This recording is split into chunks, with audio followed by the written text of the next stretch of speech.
지난 시간에 우리가 이제 사막의 폭풍 작전에서 육군의 축선을 중심으로 특히 육군의 지상 작전에서의 그 공지 전투, 그러니까 공군의 그 역할 그리고 합동성에 대해서 이야기를 해봤는데요. 저는 대익남 심호섭입니다. 그럼 저는 하익남 하겠습니다. 왜 하익남이신가요? 저는 하늘을 읽어주는 남자 하겠습니다. 아.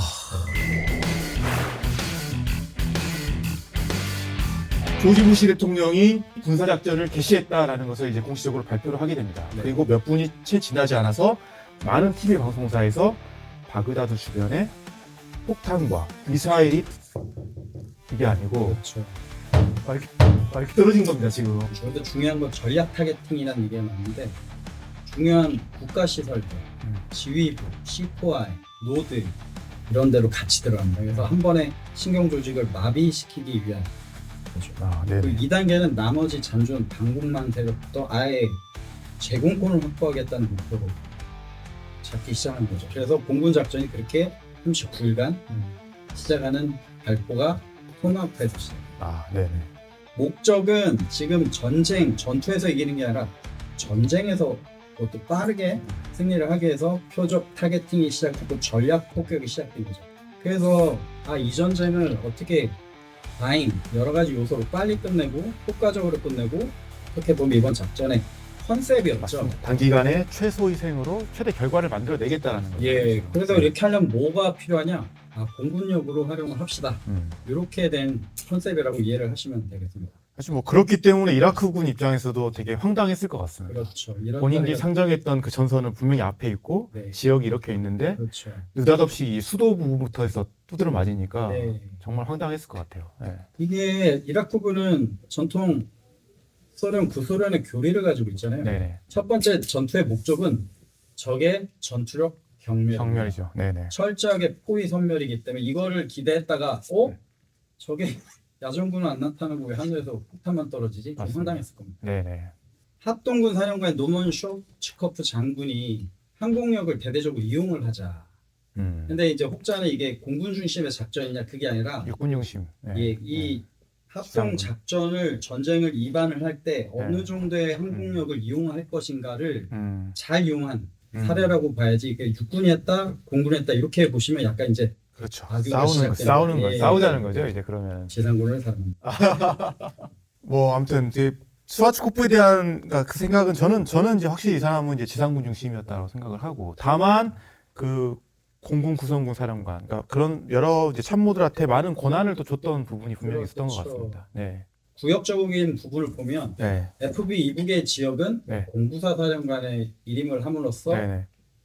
제공권 이후 차단 작전 이후 전략적인 표적은 공군에게 약간 맡기고 네. 지상군은 FB 이남의 당면한 적 그리고 우리의 군사적 위협 공화국 수비대 여기에 집중을 할 수 있게끔 분권을 잘해준 아주 훌륭한 지휘관이었다고 봅니다. 네네. 여기서 FB라고 하는 포드 바운더리라고 하는데 지상군 지역을 이제 지구사령부라고 얘기를 할게요. 지상군 구성군 사령부가 할 수 있는 화력의 범위를 정해 놓은 겁니다. 이제 그래서 그렇죠. 지구사령부, 네. 지구사 사령관의 네네. 책임 구역이죠. 그렇죠. 이 네네. 주 전장 지역. 네네네. FB 이북에는 지구사의 영역이 아니라 여기는 합동군의 영역인데 여기에 들어갈 수 있는 화력이 포병이 이렇게 많지 않잖아요. 네. 그래서 화력을 제한해 놓고 거기에 대한 지역을 공구사 공구사 사령관, 즉 공구사 작전구역으로 위임을 해줍니다.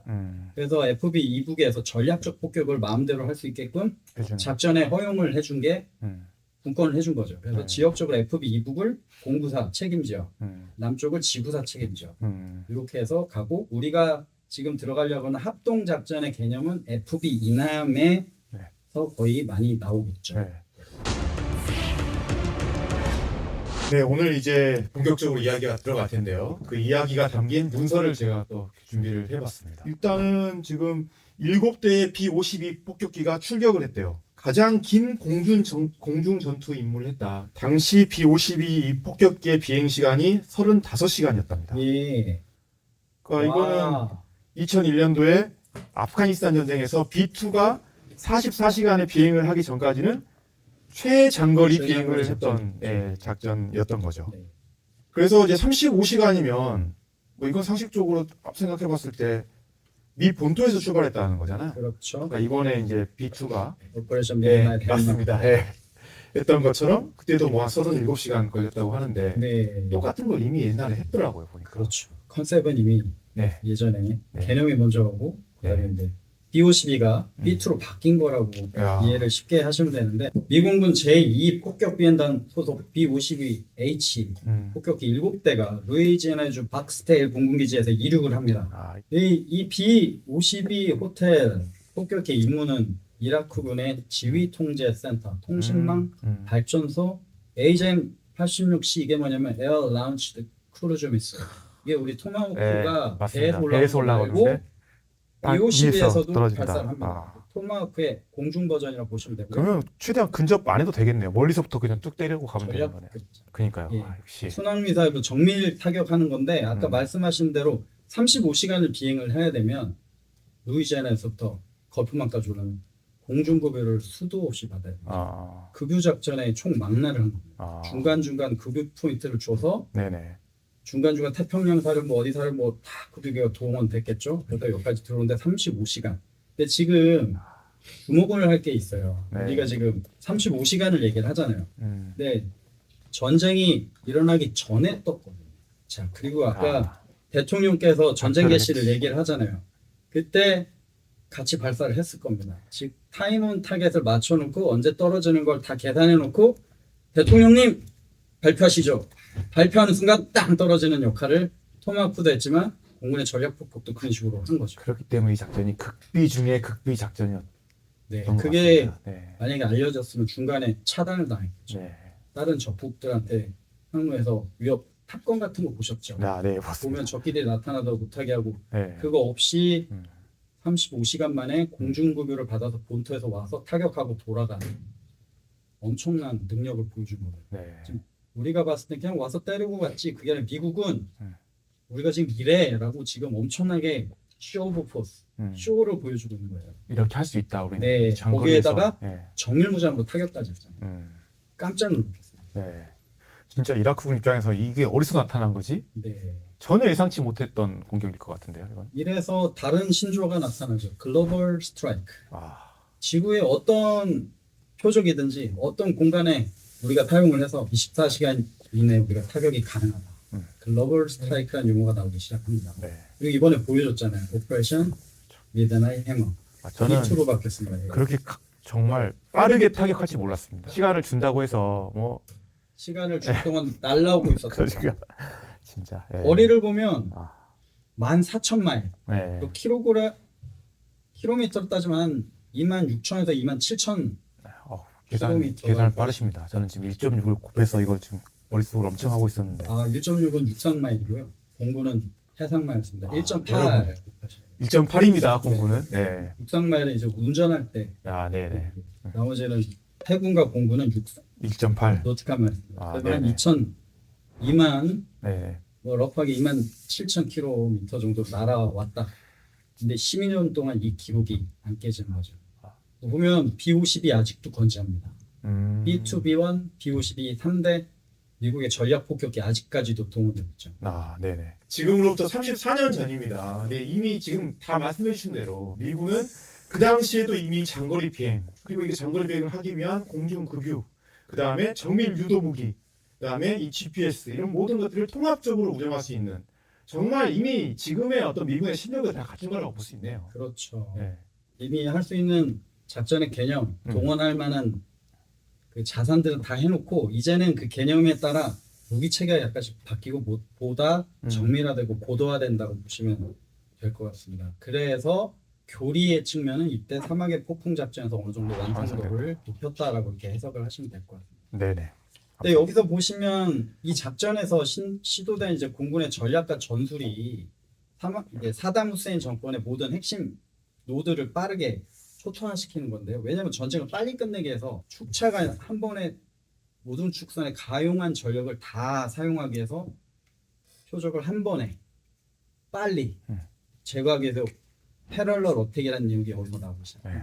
신조어들이 많이 나타납니다. 우리 흔히 이제 병렬전 뭐 이렇게 네. 해서 공부했던 것들이 이때 다 나오는 거잖아요. 예, 지금. 그래서 네. 여태까지 생각만 했던 아이디어들이 이제 우리의 시험장 실험장이죠. 그렇죠. 네. 지금 또 그 얘기들을 한번 해볼까요? 아, 좋습니다.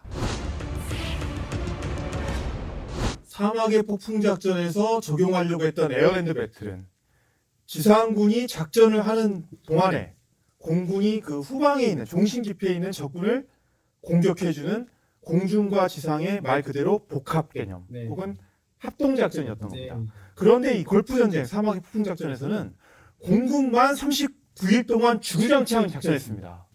마음에 안 드시는 뭐 물론 공군 입장에서는 이제 지상군 본격적인 진화 작전에 앞서서 우리가 여건을 조성해줬다라는 이야기를 하지만 네. 사실 이제 공군이 주인공이 돼서 전쟁을 끝내고 싶은 욕심도 분명히 있었거든요. 그렇다면 그런 자신감은 도대체 어디서 나왔는지, 정말 어떻게 이걸 39일 동안 어떤 걸 목표를 가지고 네. 어떤 작전을 하려고 했는지가 사실 잘 모르는 사람들이 많거든요. 네. 그래서 오늘 아재님께서 이걸 다 풀어드리겠다라고 이제 준비를 해오셨다라고 들었습니다. 제가요? 네. 처음 듣는 얘기인데요. 뭐 다 준비하시지 않았습니까? 아, 지금 이렇게 머뭇거릴 시간이 없으십니다. 알겠습니다. 얼른 일어나십시오. 네.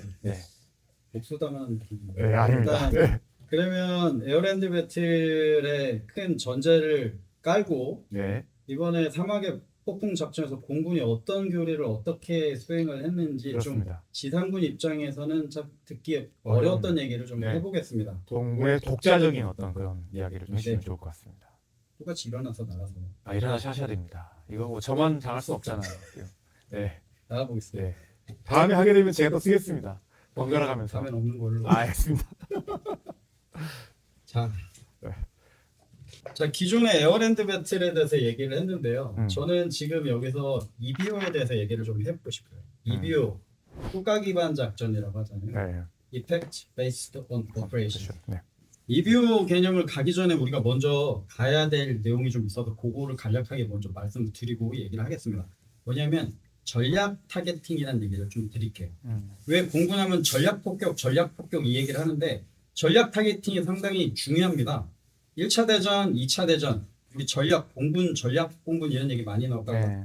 커맨드 오브 디 에어, 제공권 얘기가 나온 거 다 전략 폭격 사상 때문에 나왔거든요. 이 전략 폭격 사상은 뭐냐면 전쟁을 우리가 빨리 끝내자. 적의 중심을 빨리 끝내자. 이러면서 우리 표적 타겟팅을 어떻게 해서 갈까? 이게 1차 대전에서부터 2차 대전 그리고 전쟁이 오면서 걸프전까지 오기 전에 많이 정립이 됐고 그걸 이번에 EBO에 넣어서 시작했는데 그 전의 개념은 전략 표적, 전략 타겟팅 이렇게 보시면 됩니다. 네. 이게 왜 중요하냐? 우리의 아까 전편에서 말씀하셨는데 존 와든 3세 커널 대령이시죠. 네. 그분이 항공작전 이번에 걸프전 항공 전역을 입안하시고 계획을 하신 총 계획 입안자예요. 그래서 머리가 상당히 좋으신데 그분이 5링 티어리를 얘기를 합니다. 그리고 OODA 루프를 얘기합니다. 이 얘기는 다음에 얘기할게요. 5링 얘기가 뭐냐? 우리가 옛날에 이전에 우리 시드 디드에서 이미 설명을 드렸는데 한번 기존에 교수님이시니까 전쟁사 네. 전문가시니까 전쟁사죠. 기존에 네.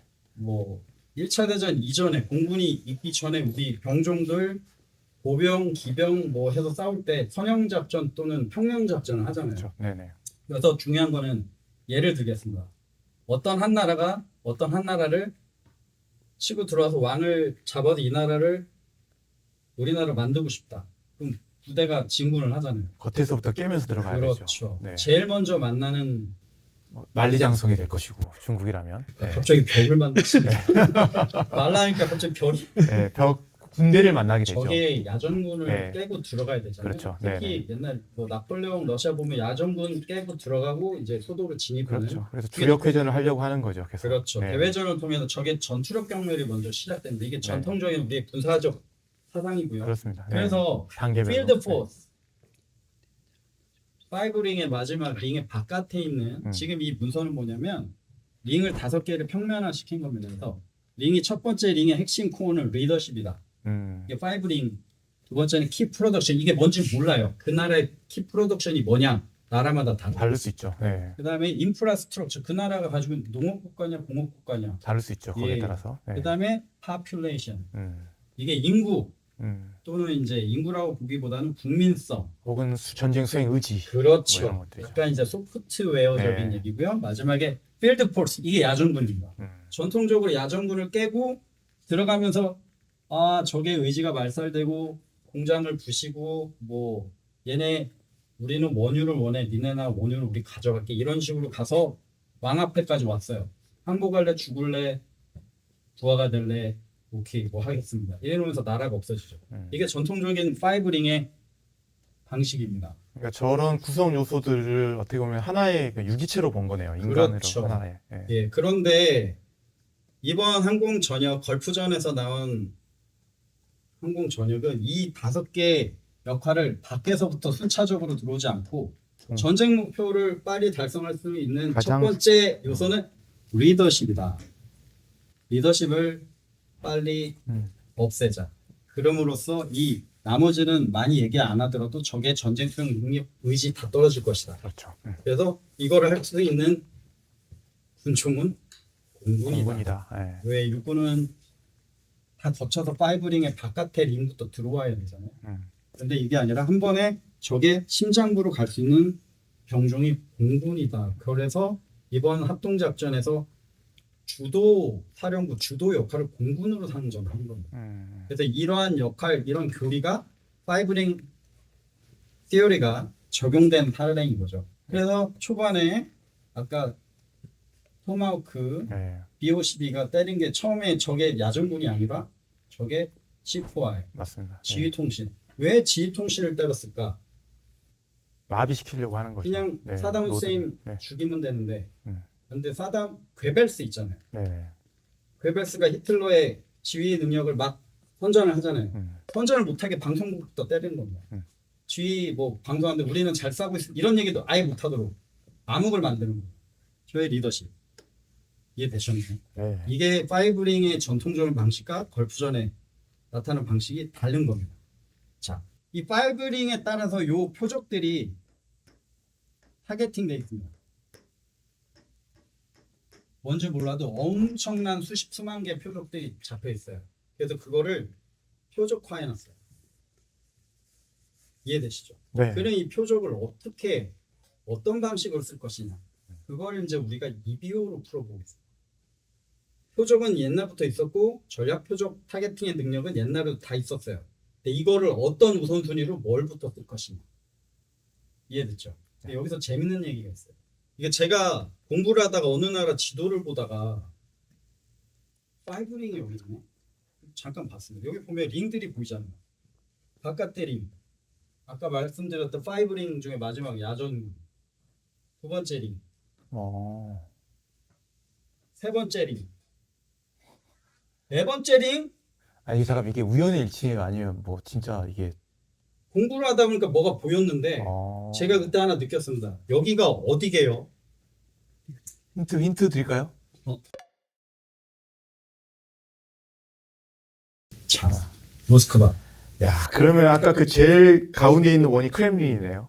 아까 거긴 안 나왔는데 마지막 예. 리더십을 싸고 있는 건 크렘린 궁전에 예. 보초병이 이렇게 돌아다니는 길이 있습니다. 아, 진짜. 제가 느낀 거는 존 와덴 3세가 공부를 하다가 이 지도를 보고 야, 사람. 파이브링을 만들지 않았나라고 제가 유추를 해보는데 제 생각입니다. 제 내피셜이고요.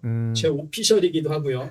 저는 이거 맞다고 봅니다. 또 만나면 제가 메일을 한번 쓸까 얘기를 당시 모스크바 지도 보고 한 거지. 지금 살아 계시나요? 네. 한번 연락 한번 해보시는 게 좋을 것 같은데요. 네, 살아 계신 거 오늘 네. 컨설팅 한다는 얘기 10년 전에도 10년 전이니까 좀 봐야 될 것 같습니다. 예. 제가 봤을 때는 그분이 공부를 하다가 보니 책도 많이 쓰셨거든요. 예. 이걸 보고 파이브링을 만들지 않았나. 왜? 냉전이었잖아요. 그렇죠. 예. 네, 그래서 제가 뭐 공개를 해보면 지도 똑같습니다. 그러니까 저도 항상 이게 파이브링 보면서 이게 왜 4링도 아니고 3링도 아니고 5링일까? 그러게. 사실 그리고 햄링도 되는데 예.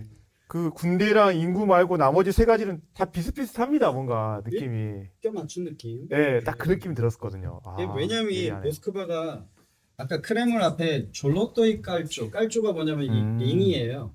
반지, 링. 그래서 졸로또이 깔조란 지역이 여기가 있어요. 이게 실제 옛날의 모스크바예요. 나폴레옹이 들어와서 뭐 한 데는 여기고요. 모스크바가 커지면서 도로를 이렇게 하나씩 만듭니다. 그러니까 모스크바가 그 정말 옛날 그 요새를 중심으로 확장된 느낌. 그렇죠. 이게 도시가 커지면서 도로가 이렇게 외곽 도로가 이렇게 생기는 거예요. 저희도 서울에 외곽 순환도로 생기잖아요. 커지면서 이게 이렇게 되고 여기를 중심으로 노드가 있고 다. 고속도로가 이렇게 네. 여기 어디 가냐면 백러시아, 네. 벨라루스, 네. 우크라이나, 레닌그라드를 거쳐가지고. 네. 예, 민스크 우크라이나 여기는 레닌. 상트피츠부르크, 시베리아, 그렇지. 동방, 네. 남방 고속도로 이렇게 평이하게 돼 있어요. 길이 되게 편합니다. 방송에 나가도 방송에 나가기 아까울 정도로 뭔가 신선한 아이디어였습니다. 공개했습니다. 교수님. 네. 자, 지워주시고요.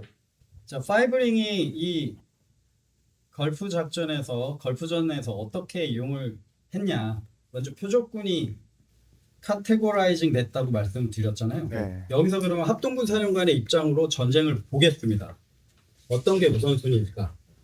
첫 번째 합동군 사령을 봤을 때 공화국 수비대 경멸? 뭐 그럴 수도 있죠. 네. 지금 전쟁 39일 동안 항공전을 할 땐 공화국 수비대한 경멸은 우선순위에서 떨어질 수밖에 네. 없어요. 그러면 합동군 사령관 지휘 지침 어떤 걸 어떻게 할까? 첫 번째 공중우세가 가겠죠. 그러면 공중우세가 1번이 나옵니다.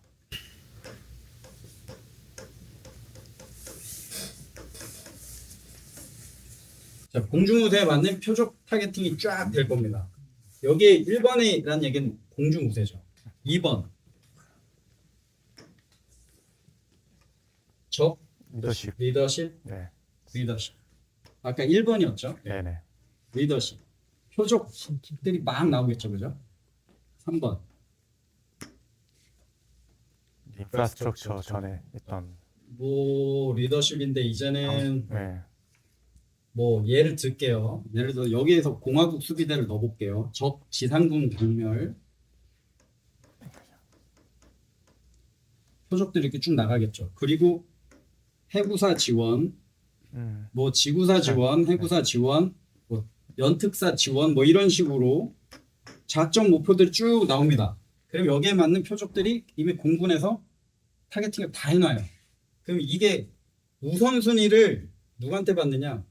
지휘관한테 받는 거죠. 그렇기 위해서 우리는 표적을 어떻게 만들었고요?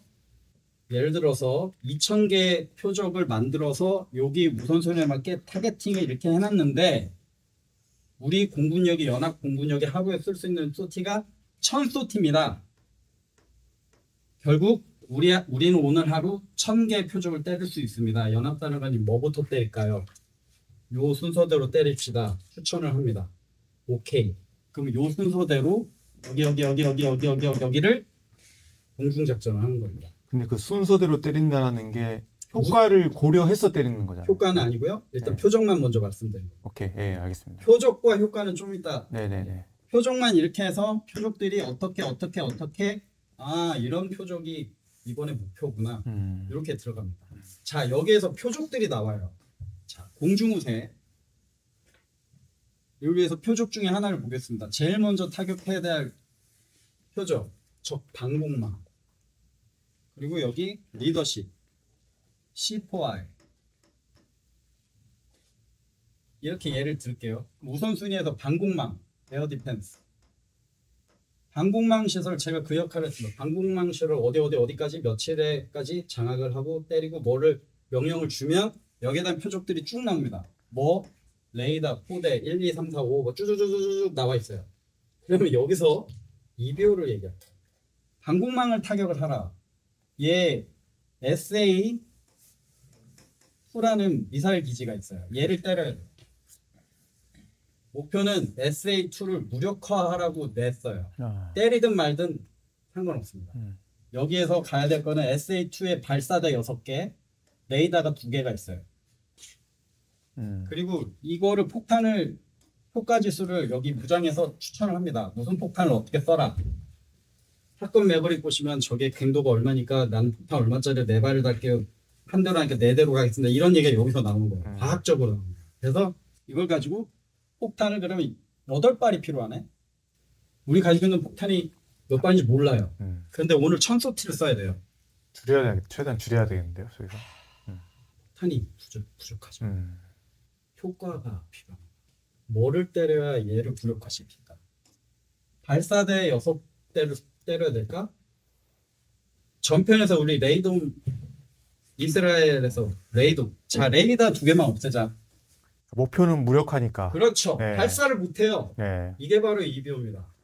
자, 내가 뭘 때릴까 이게 중요한 게 아니라 때렸을 때 어떤 효과가 올 것인가 그게 이비호예요. 그래서 타겟팅을 가지고 넘어간 게 무슨 타겟팅을 갔을 때 무엇을 때려야 효과적인 건가. 여기에 이비호 기법이 들어갑니다. 그냥 이비호가 아니고요. 자, 또 하나가 있습니다. 적의 공중에서 적의 비행장을 때려라. 너 비행장의 전력을 무력화시켜라.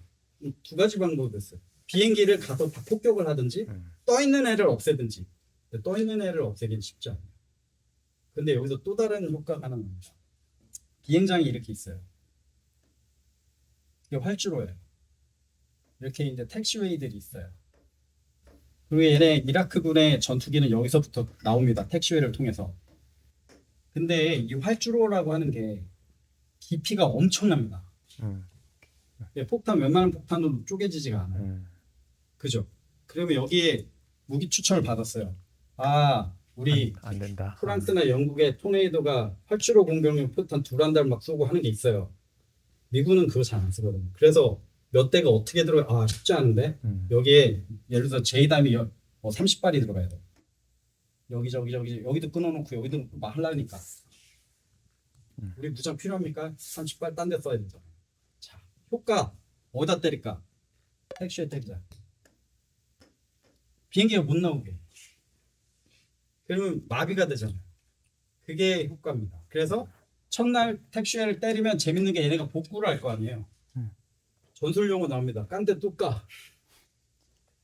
이해되시죠? 아니면 활주로 딱 여기 3분의 2개를 까는 겁니다. 왜냐면 여기를 까면 여기를 사용이 안 돼. 그러면 활주로를 여기는 사용할 수 있잖아요. 이거 사용 못하게 활주로를 3등분을 해놓는 겁니다. 왜냐면 태클을 못하도록. 이런 생각들이 표적 타겟팅에 들어간 게 이비오라고 보시면 돼요. 이해되시죠? 네. 자, 이비오에는 4가지 요목이 있어요. 첫 번째는 desired effect. 내가 요망한 효과가 뭐냐. 자, 지상군하고 여기서 불협화음이 나요. 생각이 다르니까요. 그렇죠? 이걸 때려달라 그랬지 무력화시켜달라 그랬어? 네. 아니 근데 명령은 무력화로 왔으니까 나는 탱크 안 때려도 돼. 기갑사단만 안 움직이면 되잖아. 항복하면 되잖아. 이게 다른 거예요. 경멸을 해달라고. 우리는 기갑사단을 못 움직이게 해줄게. 여기가 생각이 달라. 효과 기반에서 전투력 하면 왜 나중에 오면 어떡해? 아니야 걔는 못 오게 해놓을게. 이런 생각이 약간 불협화음이 있는 거예요. 왜냐면 공군 내에서 처음으로 시도된 개념이잖아요. 네. 그래서 요망 효과를 이해하는 게 첫 번째 힘들었습니다. 때려달라는 거야 무력화해달라는 거야 그러니까 지상군이 그 다음부터 75% 불능화해줘. 그러면 얘기가 달라집니다. 우리가 챗 GPT 얘기할 때 뭐 해줘 대충 얘기하는데 어디 정확히 얘기해주면 딱 나오죠. 그럼 거기에 맞게 표적 타겟팅을 갑니다. 근데 그게 아니라 불능화해줘 해줬잖아. 여기가 야 이게 돌아가고 있는데 근데 사용 못해. 그래도 이거랑 얘기가 달라지는 거죠. 그래서 디자이드 이펙트가 첫 번째 달리고요. 두 번째 액션. 이걸 우리가 어떻게 할 건데 행동. 예, 행동할 때 어떻게 할 건데 여기에서 뭘로 했느냐 정밀 유도무장. 정확하게. 왜냐면 예전에 2차 대전 때 카펫 버밍 했잖아요. 용단 폭격이요. 네. 정밀 유도무장이 없어서 그 지역은 쑥대밭을 만듭니다. 인간 부수피 엄청 났잖아요. 다 필요 없고 효과적으로 요거만 때려. 사람도 죽을 필요도 없어. 정밀 유도무장. 그리고 스텔스. 아무도 못한 게 이제 스텔스가 갔다 와서 조용히 이격을 하잖아요. 네. 그런 무장들이 액션에 들어갑니다. 그리고 마지막 세 번째 메커니즘. 이거를 이해를 해야 됩니다. 이걸 어떻게 이해를 할 것인가. 표적 추천도 모르고 이교도 모르는데 이걸 어떻게 할 것인가. 그래서 명령을 받아요. 그래서 지상군은 뭘 원합니까? 우리는 지원하는 입장. 어떻게 해줄까요? 해군은 어떻게 해줄까요? 그걸 가지고 표적에서 이 정도면 됩니까? 네 하고 그대로 작전에 우리가 얘기하는 ATO라고 그러죠. 에어 태스킹 오더에 들어가서 항공 작전을 개시를 하는 겁니다. 이 1000소티가 아니라 막 10,000소티면 다 때려줄 수 있어요. 우선순위가 나가는 이유는 우리가 공군이 사용할 수 있는 병력 또는 전력이 한정됐기 때문에 표적을 프리얼라이타이징 우선순위화 할 수밖에 없는 거예요. 여기서 또 불만이 나와요. 왜 지3구는 329, 4구, 5야 우리는 앞에서 싸우고 있는데 다시 말씀드리면 전쟁에서 이기느냐 전투에서 이기느냐. 첫 번째 표적 타겟팅과 EBO의 효과는 전쟁에서 빨리 승리합시다. 적이 오기 전에 끝내자. 항복. 그래서 이라크군의 항복이에요. 경멸이랍니다. 그리고 사담 후세인의 항복을 받아는 게 첫 번째 목표죠. 그래서 다 싸우게 되면 우리도 피해가 많죠. 그래서 합동군 사령관께서 공군 전력으로 39일 날 39일 동안 이걸 다 합고 이게 다 없어지잖아요. 우선순위가 없어집니다. 그 다음 목표는 이제 이스팅 73 우선순위 1로 올라가는 거예요. 근데 모든 전력이 거기에 집중하는 거예요. 이 우선순위를 이해를 못하면 계속 싸웁니다. 그렇죠. 계속 싸우죠. 예. 왜 우리 불러도 안 와? 없어요. 1000대밖에 없어요. 진짜. 예. 이해되시죠? 네네. 질문. 진짜 이게 사실 EBO를 이렇게까지 정말 알기 쉽게 구체적인 사례를 통해서 설명해 주시면 처음인 것 같습니다. 여기서 마지막 하나가 있어요. 네. 마지막 어세스먼트. 평가죠. 이비오에서 어렵죠. 가장 중요한 건 어세스먼트. 예. 이걸 어떻게 하냐면 그래서 오늘 표적 타겟팅에서 때린 거를 분석 평가해서 그 다음날 또는 그 다음날 주기에 따라 달라요. 깐 데 또 깔 것인가 안 깐 데 골라 깔 것인가 이런 거를 하는 겁니다. 이제 전술 용어가 나오는 거죠. 때린 데 복구하고 있네 또 때려. 얘네 레이더 복구했네 또 때려. 이런 얘기가 나오죠. 비행장 복구하고 있네 또 때려. 이렇게 하면서 공중무쇠는 지워져요. 리더십 방송국 다 C4I 다 아무것도 안 리더십 표적이 리더십은 살아있는데 때릴 표적이 없어요. 그러면 이제 다음 순위 이스팅 73 지원 1순위 올라갑니다. 그래서 어세스먼트 중요한데 여기에서 OOD의 루프가 여기에 들어가 있다고 보시면 돼요. 네. 왜 어세스먼트를 통해서 우리가 관측하고 방향성을 정하잖아요. 방향성 정했죠. 뭐를 때릴 것인가. 바뀌었네. 예, 우리가 가야 될 오리엔테이션 방향성 정했죠. 그리고 디시전 사령관이 그대로 갑시다 사인을 하죠. 그리고 다시 어세스먼트. 이 루프를 누가 더 빨리 돌리느냐. 핵심이라고 생각하죠. 이라크가 3일 동안 돌릴 때 미국은 하루 만에 돌리면 이기는 겁니다. 이 OOD의 루프를 빨리 돌리는 쪽이 전쟁에서 승리한다. 예, 중보이드 대련. 맞습니다. 이 얘기가 EBO 타겟팅으로 다 얘기를 드렸습니다. 한 번에. 추가 사항 같습니다. 근데 이제 사실 이렇게까지 정말 알기 쉽게 구체적으로 설명해 주신 분은 제가 처음 뵀습니다. 이해되셨나요? 네. 네, 이제 결국에는 그럼에도 불구하고 EBO에 대해서 많은 논쟁이 있었고 비판을 받았던 거에 대해서 조금만 제가 네. 여쭤보고 싶은 부분이, 그러니까 저 효과에 대한 이야기를 할 때 저렇게 구체적으로 들어가 보면 저 같은 사람도 이해가 되거든요. 근데 결국에는 저런 전술적인 효과를 떠나서 결국에는 워든 대령이 추구하려고 했던 이제 전략적인 그런 효과를 생각을 한다면 네. 사실 그 효과라는 거를 측정하기가 매우 어려울 것이다. 어세스먼트가 상당히 힘듭니다. 힘들다. 네. 그래서 틀릴 수도 있고 그렇죠. 어떤 의미에서는 비현실적일 수도 있고 그렇죠. 국가마다 다를 수도 있고 그렇죠. 이제 그런 부분에서 이거를 획일화하는 게 가능할 것이냐라는 첫 번째 이제 어떤 네. 의문이 생길 수 있을 것 같고, 두 번째는 결국 저 우선순위를 분류하고 타겟을 분류하는 것은 현장의 의견보다는 크게 어떤 이런 저희 같은 이런 공간에 모여서 스태프들이 네. 정말 어떻게 보면 딱 그 과학적인 작업을 계속 하는 거잖아요. 네. 그러니까 결국에는 그 현장의 의견에 대해서 지나치게 좀 경시할 수 있지 않느냐라는 어떤 그런 생각도 들 수도 있을 것 같고, 예. 결국에는 결론적으로 EBO도 좋고 OOD에도 좋은데 전쟁에 대해서 너무 다 통제할 수 있다라는, 혹은 이거를 너무 지나치게 과학적으로만 접근할 수 있다라는 맹신, 결국 이 전쟁에는 전제 자체는 유기체라고 이야기를 했지만 어떻게 보면 마찰이나 역동성이나 인간적인 부분들을 지나치게 무시한 부분이 있지 않느냐. 내가 그런 비판을 좀 받을 수밖에 없었던 것 같고, 그런 게 계속 논쟁이 됐었잖아요. 네. 거기에 대해서는 좀 어떻게 보시는지. 표적의 우선순위를 1, 2, 3 아까 정할 때 네. 이게 과학적이라고 얘기하셨지만 이건 비과학적입니다. 비관의 의도입니다. 그리고 전장의 지금 형태를 봐서 아까 1, 2, 3, 4가 있었는데 이게 바뀌어요. 어? 그러면 나름의 융통성이 있다라는. 그럼요. 이거를 거죠. 바꿔서 표적을 바꿔서 우선순위를 바꿔서 들어갑니다. 그래서 융통성 있게 가고요. 왜냐면 그냥 너 이거 때려 좌표 줄게 공군 이렇게 일을 못 하거든요. 대규모 공격 편대군이 들어가고. 네. 근데 이거를 표적을 가지고 아까 전편에 우리가 축선을 얘기했는데 공군에도 공격 편대군은 축선들이 있습니다. 한두 개가 아니라 여러 가지 축선들이 있어요.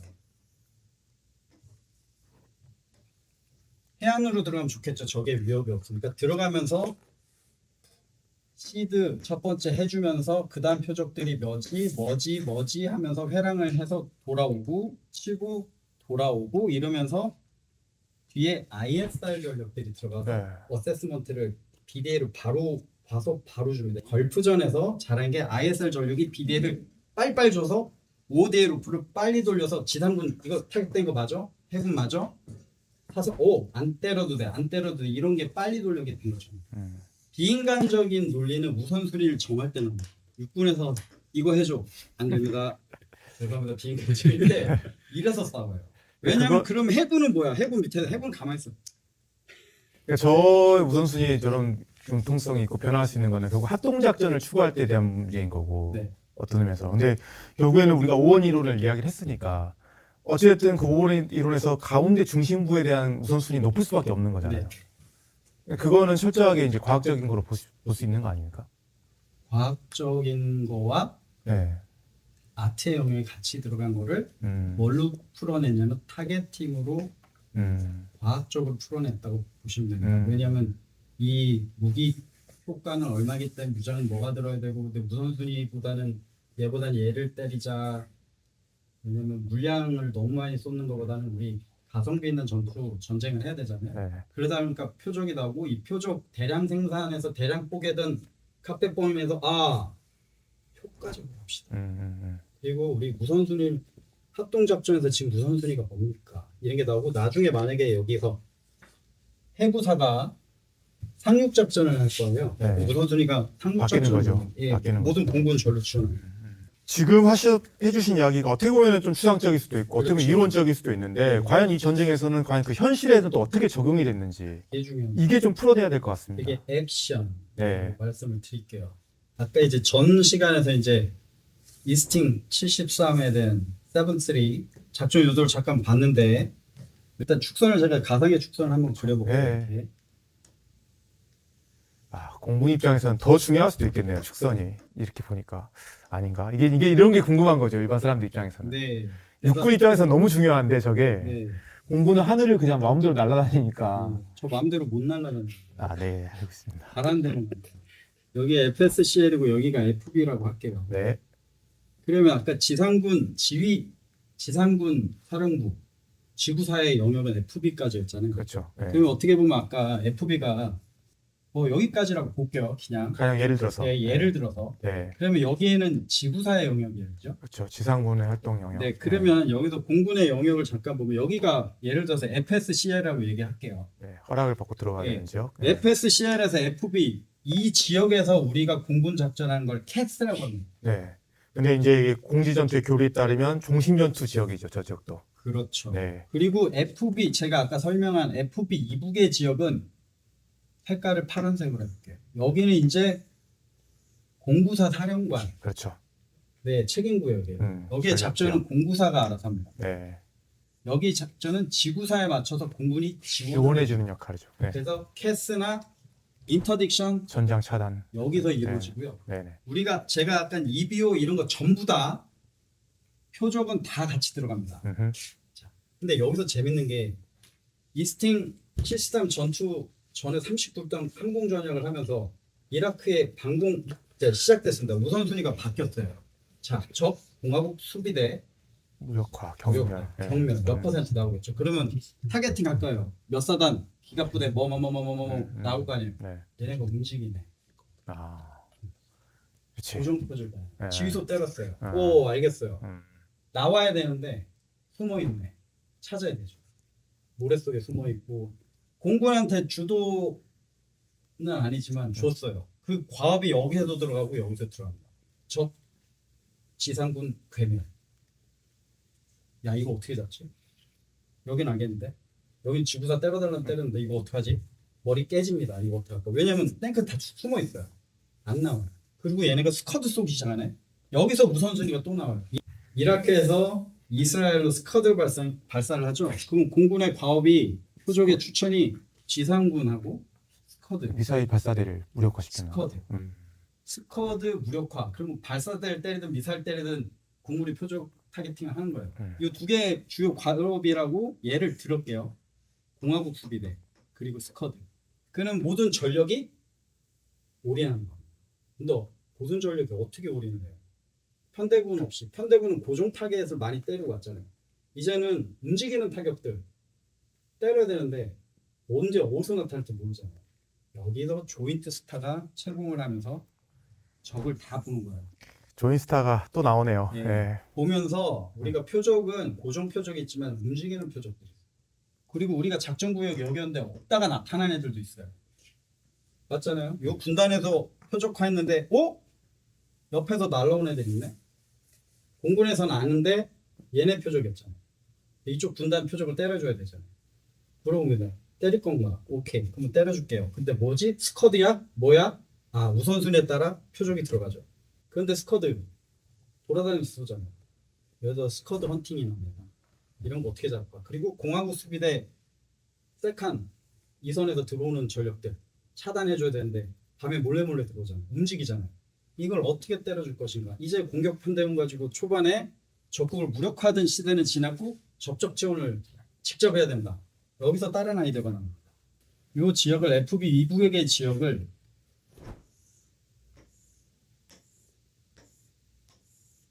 가상의 라인들을 거서 딱 박스화합니다. 저기 킬박스. 킬박스. 여기에 나타내는 적을 빨리 소멸하라. 스쿼드 빨리 때려라. 여기서 TST라는 개념입니다. 타임 센시티브 타겟. 지금 안 때리면 얘 미사일 쏘고 날아갑니다. TST. 예. 쏘기 전에 때려야 되죠. 그래서 여기 킬박스에 전력들을 보내요. 이미 공중부대에 장악했잖아요. 하늘에도 보는 거. 여기 있네 킬박스. 이 킬박스를 크게 보면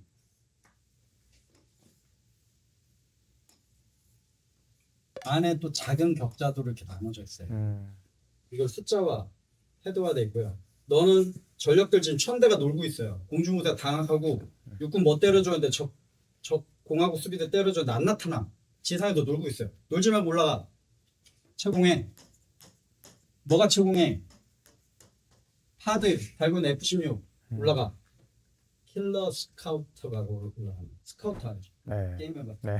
나타나면 빠바박 얘기도 안 돼 혼자 쏘잖아요. 먼저 쏴. 내무장으로 안 됩니다. 보고를 합니다. 누구한테? 조인트 스타스. A와 지상대기 전력 떠. 스쿼드 나타났어. 스쿼드 발사전을 먼저 때려서 차를 막 이렇게 해놨어. 못 쏘게. 그리고 다른 비행기가 와서 쏩니다. 이 작전을 전 영역에서 하는 그래서 좌표가 만드는 킬박스라는 게 있는데 그러니까 전 영역에서 24시간 내내 하고 있는. 최고예요. 예. 그리고 IR은 없지만 우리가 파드라는 게 있어요. IR 또는 일렉트로 옵티컬 파드로 보면서 나타났다. 맞네? 쏘면 타격되잖아요. 보조서 BD에도 바로 가. ODA 루프가 빨리. 그래서 오늘 스쿼드 몇 개 사격했어. 이제 공중우사 없어졌네. A10 가. 막 미사일 가지고 돌아다닙니다. 그래서 탱크 킬러가 날아가다니고 스쿼드 킬러하고 이렇게 작전을 액션을 이렇게 보여줍니다. 놀지 않고 다 올라가서 하고 기름이 떨어지고 무장이 떨어지면 교대. 그래서 73 이스팅 73 전투 이전에 이 역할을 다 하고 있었기 때문에 전력이 엄청 다운돼서 접촉할 때 적의 전투력 지수가 엄청 다운된 상태에서 만나게 하는 게 이번 작전의 지상군 작전의 목표고 합동군 사령관의 의도가 거기 있었다. 그래도 전편에 공군과의 캐스가 별로 없었다. 왜? 이북에서 하고 있었으니까. 이미 끝내서 네. 캐스할 일이 별로 없고 그리고 말씀드린 건 캐스에서 불협함을 만드는 것보다 미리 끝냅시다. 그렇죠. 이번 작전의 키였습니다. 됐나요? 예. 다 되셨죠? 네. 네. 알겠습니다. 네. 앉으시면 됩니다. 네. 우리가 효과에 대한 이야기를 하긴 했는데 네. 그 효과라는 것은 사실 경제적인 부분도 많이 중요하잖아요. 그게 가장 크죠. 예. 근데 또 한편 생각해 봤을 때는 스텔스기를 띄우려면 또 엄청 비쌀 것 같고 많이 비싸요. 또 하나는 정밀 유도 무기를 쓰긴 썼는데 이건 일반 폭탄에 비해서 뭐 적게는 10배, 많게는 뭐 1000배 뭐 이렇게 비싸잖아요. 예.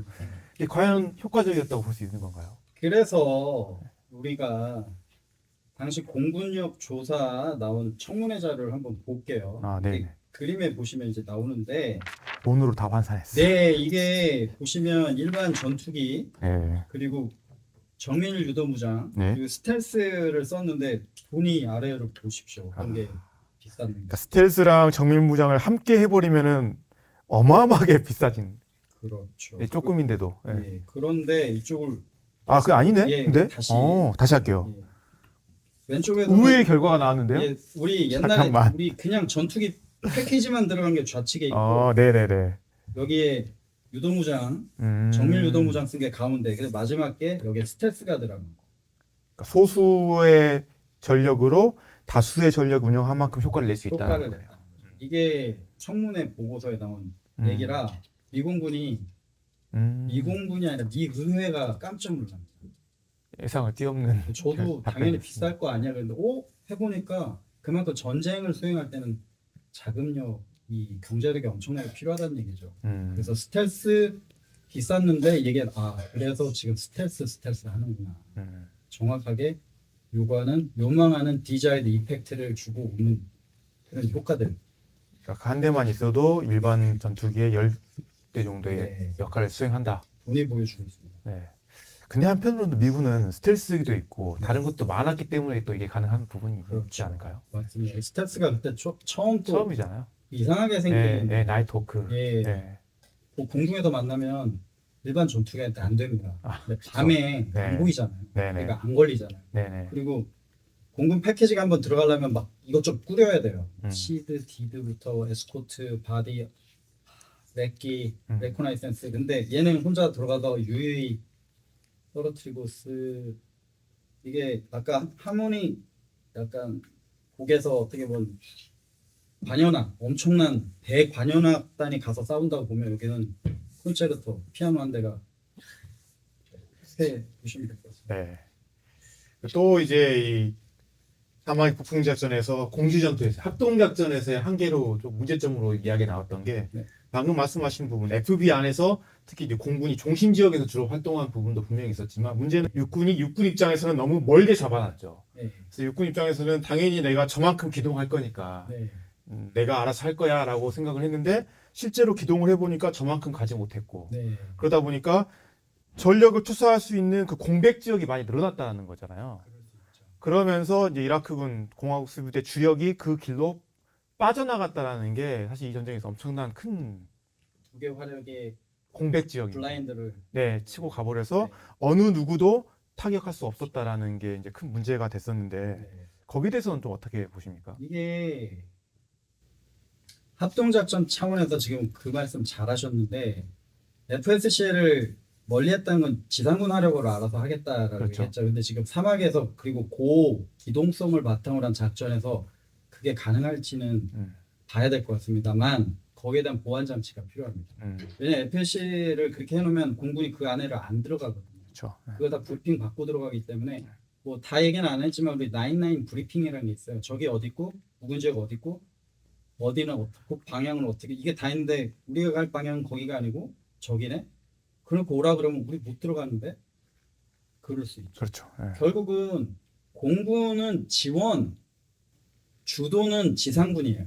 공군은 서포트, 지상군은 서포티드 지원을 받아야 되는데 지원받는 분들이 공군 화력을 어떻게 사용할지 모르고 이렇게 해놓으니까 서로 안 통하는 거지 이게 지금. 그건 못 가는데 왜 안 와? 그렇지. 이거는 규정 문제입니다. 아, 얘기가 달라요. 네. 갈 수도 있어요. 네. 근데 우리 아군 포병이 맞아요. 아, 이런 것들을 인식을 하고 계셔. 그래서 공간 분리를 하거든요. 시간 분리도 하고요. 그냥 네. 공군은 아무 때나 쓸 수 있는 포가 아니라 우리가 잘 맞춰놓고 와서 효과를 기대해야 되거든요. 그래서 정말 중요한 말씀해 주셨는데 육군은 마치 예전에 미국 해병대처럼 공군을 움직이는 포로 쓰기를 네.